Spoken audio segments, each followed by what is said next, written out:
How to add to-do list on home screen. Long press on the empty area of home screen. Tap on the option Widgets. Scroll down. Find the option for Notes. Tap on it. You can see various widgets over here. Find the option for To-Do. Long press on it. Now place it in the home screen. Find the area where you want to place it and release it. Now after that, choose an account to continue. Now choose the Notes. Open the Google Notes application. Tap on the plus icon.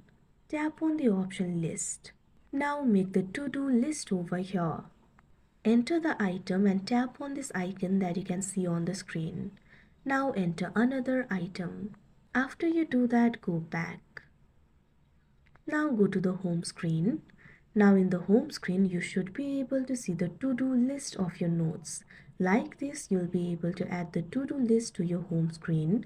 That's it for this video. Thank you for watching.